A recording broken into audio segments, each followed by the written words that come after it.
Dear students, তোমাদের জন্য এখন সব ম্যাটেরিয়ালস রেডি।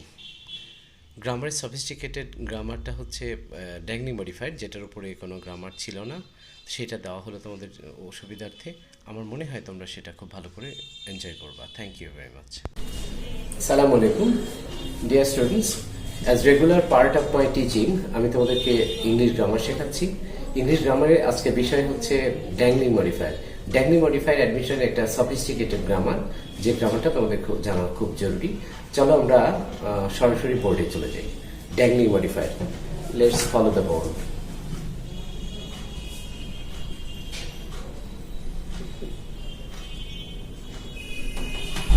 ড্যাংলি মডিফায়ার,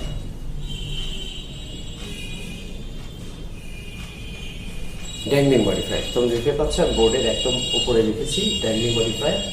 ড্যাংলিং মানে হচ্ছে অযৌক্তিক। আবার বলি, ড্যাংলিং মানে হচ্ছে ইললজিক্যাল।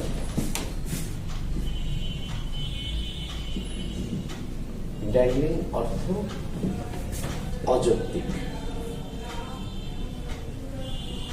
অযৌক্তিক অর্থাৎ অর্থাৎ অর্থাৎ ভার্ব প্লাস আইএনজি,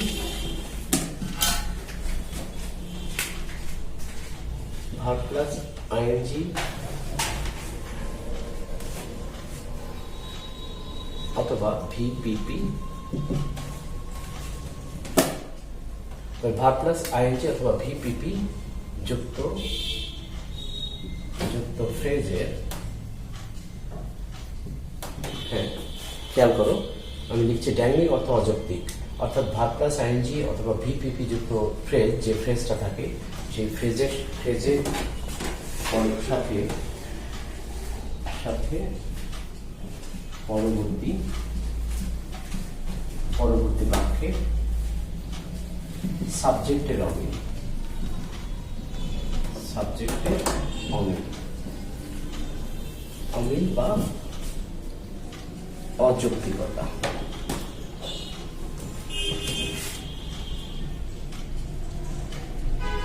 অমিল বা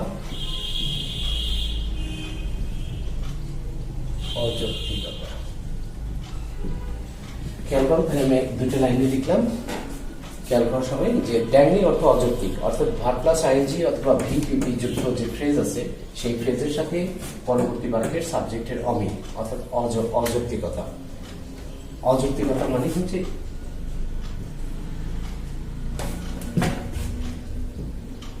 ইললজিক্যাল, ইললজিক।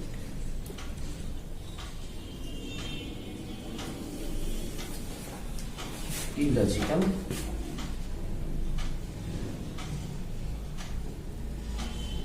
Happening, illogical happening. আচ্ছা, তাহলে এখানে লিখে নিই অর্থাৎ ভার্ব প্লাস আইএনজি যুক্ত ফ্রেজের কর্ম সম্পাদনকারী হবে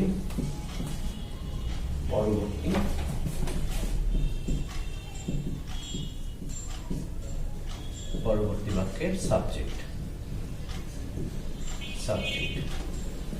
যদি তা না হয়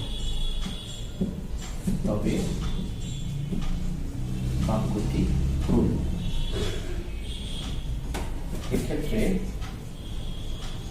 এক্ষেত্রে ভি প্লাস আইএনজি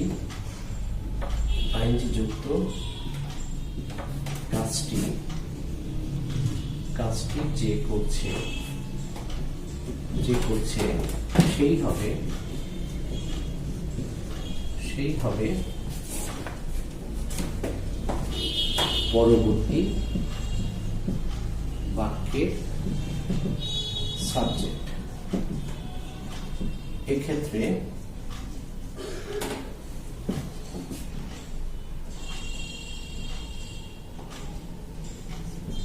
ভুল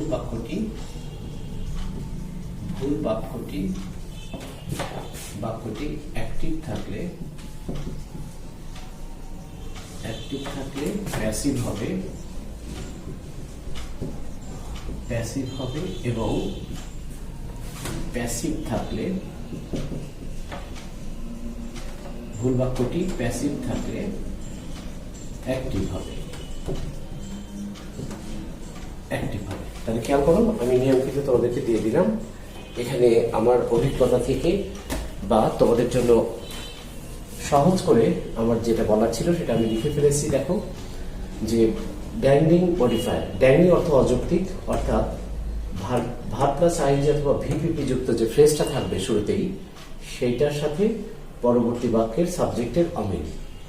অর্থাৎ পরবর্তীতে ভি প্লাস আইএনজি যে করছে সে যদি ওইখানে সাবজেক্ট না হয় তাহলে একটা অমিল লক্ষণীয়, পরবর্তী বাক্যের সাবজেক্টের অমিল বা অযৌক্তিকতা বা ইলজিক্যাল একটা হ্যাপেনিং থাকে।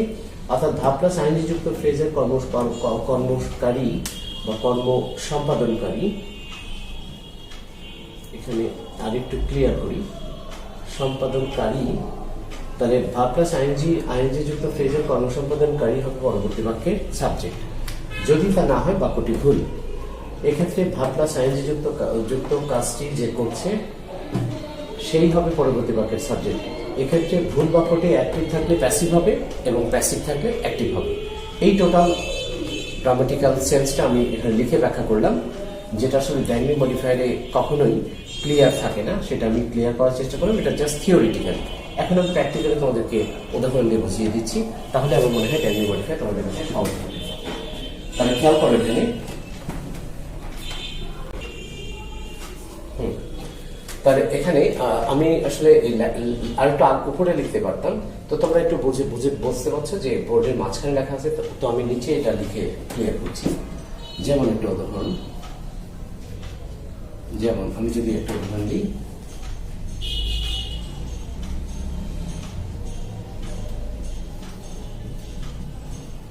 going to the market, a mobile was bought.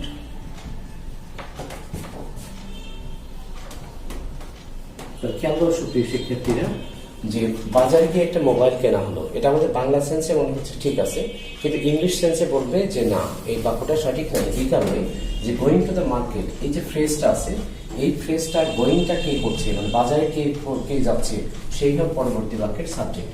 কিন্তু খেয়াল করে দেখো যে গোয়িং টু দ্য মার্কেট এই কাজটা যে করছে সেই কি আসলে এই বাক্যের সাবজেক্ট আছে? নিশ্চয়ই না, তাই না? তাহলে এই মোবাইল তো কখনো এই বাজারে যেতে পারে না। বাক্যটি রং, তাই না? বাক্যটি রং এই কারণে, অর্থাৎ ভি প্লাস আইএনজি যুক্ত, আমি আগে উপরে আমি সংজ্ঞাতে লিখে দিয়েছি, সাধারণত ভার্ব প্লাস আইএনজি যুক্ত কাজটি যে করছে সেই হবে পরবর্তী বাক্যের সাবজেক্ট। তাহলে এখানে বাজারে যাওয়ার কাজটা নিশ্চয়ই মোবাইল করছে না, তাহলে এই মোবাইল ওয়াজ বট, এটা প্যাসিভ সেন্সে আছে। তাই দেখো বাজারে যাচ্ছে নিশ্চয়ই এই মোবাইল ওয়াজ বট মনে মনে আছে, তোমরা ধরে নাও বাই সামওয়ান বা বাই মি, তাই না? তার মানে এই mobile was bought by me, তোমরা নিশ্চয়ই জানো যে প্যাসিভের বাইটা উজ্জ্ব থাকলে উপযুক্ত বাই ধরে নিতে হয়। তাহলে নিশ্চয়ই বাক্যের সাবজেক্ট কখনোই এই মোবাইল হতে পারে না, কারণ এই মার্কেটে যাচ্ছে নিশ্চয়ই মোবাইল না। বাই মি এর যে মি মানে আই, সেই মানে বাইয়ের পরে যে এজেন্ট সেই হচ্ছে এখানে সাবজেক্ট হবে। অতএব এই বাক্যটা সঠিক হলে কি হবে? দেখো, going to the market, comma, এই mobile was bought by me, না আই বট এ মোবাইল। তা দেখো তো, এই মোবাইল ওয়াজ বট ছিল প্যাসিভ, কিন্তু সেই প্যাসিভের বাইরের পরে যে কর্মসম্পাদনকারী ছিল মি, ওইটাকে সাবজেক্ট ধরলে পরে আই হয়ে গেল। তাহলে বাই মি এর যদি আইটা তুমি সাবজেক্ট হিসেবে নাও, খুব লজিক্যালি, কারণ গোয়িং টু দ্য মার্কেটের সাবজেক্ট নিশ্চয়ই এই মোবাইল হবে না। বাইয়ের পরে মি থেকে আমাদের আই পাওয়া গেল। Going to the market, I bought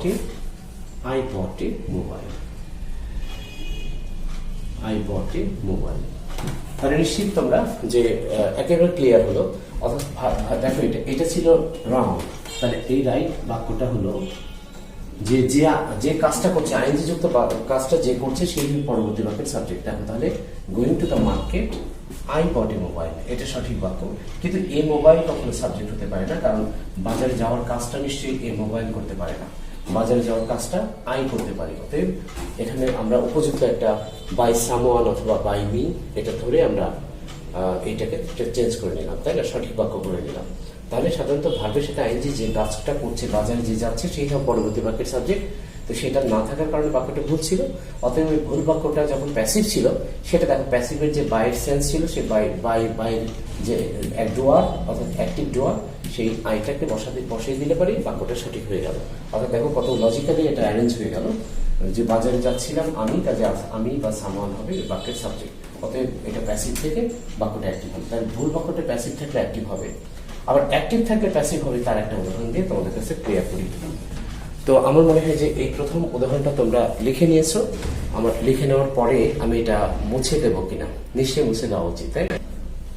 হ্যাঁ প্রিয় শিক্ষার্থী, দেখো ড্যাংলি মডিফায়ারের আমরা আরো কিছু উদাহরণ দেবো বলে আমরা সংজ্ঞাটা তোমরা লিখে নিয়েছো। সংজ্ঞাটা লিখে নেওয়ার পরে আমি সংজ্ঞাটা মুছে দিয়েছি।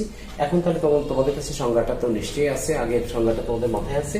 এখন আমরা কি করে অ্যাক্টিভ থেকে প্যাসিভ বা প্যাসিভ থেকে অ্যাক্টিভ করা হয়, আমি উদাহরণ দিয়েছিলাম প্যাসিভ থেকে অ্যাক্টিভ হলো। এখন অ্যাক্টিভ থেকে কি করে প্যাসিভ করা যায় সেটা আমরা দেখে নেব। এখানে খেয়াল করো, যদি বলি flying out of the window, flying out of the window, জানালা দিয়ে উড়ে যাওয়ার সময়,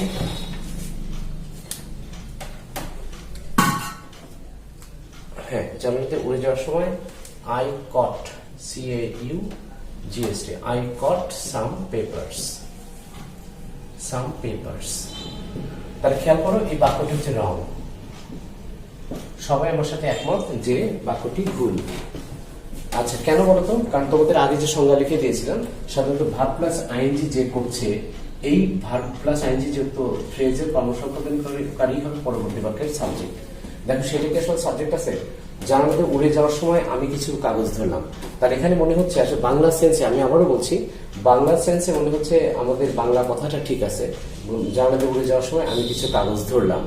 কিন্তু ইংলিশ সেন্সে বলবে না, আসলে এই আইএনজি মানে জানালাতে উড়ে যাচ্ছিল কে? উড়ে যাচ্ছিলাম আমি না সাম পেপারস, তাই না? তাহলে নিশ্চয়ই দেখো এই বাক্যটা কিন্তু আসলে সাবজেক্টটা ঠিক নাই। এখানে আমি উড়ে যাচ্ছিলাম না সাম পেপারস উড়ে যাচ্ছিল, তাহলে নিশ্চয়ই সাম পেপারসটা আগে আসবে। আর যদি অবজেক্ট আগে আসে, সাবজেক্ট হয়ে যায়, তাহলে নিশ্চয়ই এখানে বাক্যটা আছে অ্যাক্টিভ থেকে সেটা প্যাসিভে চেঞ্জ হবে, তাই না? তাহলে তোমরা নিশ্চয়ই অ্যাক্টিভ থেকে প্যাসিভের যে তোমাদের ধারণা সেটাকে কাজে লাগাতে হবে। খেয়াল করো, তাহলে ফ্লাইং আউট এর উত্তরটা কি হবে? Flying out of the window, I caught some paper. আবার বলি যে জানালাতে উড়ে যাচ্ছিল কি? Some papers. তাহলে ওই বাক্য থেকে সেন্স করে নিতে হবে যে কোনটা সাবজেক্ট হওয়া উচিত, তা আইএনজি যুক্ত কাজটা কে করছে। তাহলে বলতো এই উড়ে যাচ্ছিলাম হচ্ছে আমি না সাম পেপারস কট মি না some papers were caught by me? were caught by me। তাহলে আমার কাছে মনে হয় যে তোমরা ক্লিয়ার যে এটা হয়ে গেল প্যাসিভ, তাই না? প্যাসিভ লিখলাম। তাহলে বলতো এই প্যাসিভ যখন করা হলো তখন সেটা রাইট, তাই না? এটা রাইট, এটা কারেক্ট হবে মানে প্যাসিভ সেন্সটা। কারণ জানালাতে উড়ে যাচ্ছিলাম আমি না সাম পেপারস, যখন এটা অ্যাক্টিভ ছিল আই কট সাম পেপারস, তাহলে সাম পেপারস সাবজেক্ট হলে পারে, তাহলে এটা প্যাসিভ হয়ে গেল, তাই না? আগে এটা ঠিক চেঞ্জ হয়ে গেল, রিভার্স হয়ে গেল। Some papers are caught by me. I think you are all clear, তাই না? আচ্ছা আমি এখন তোমাদেরকে এমনও সেন্টেন্স হতে পারে যেটা সব সেন্টেন্সকেই যে অ্যাক্টিভ প্যাসিভ করা যাবে তা কিন্তু না।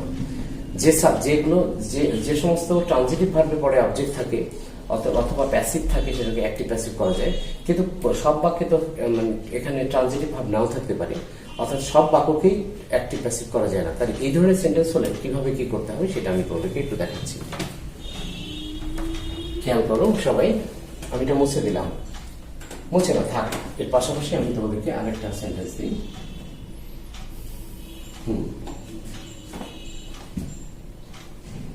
ধরো একটা থাকলো দিন, আমি একটু স্টার চিহ্ন দিয়ে নিই, তাহলে তোমাদের আনসারটা বুঝতে সুবিধা হবে। Being an early riser, it was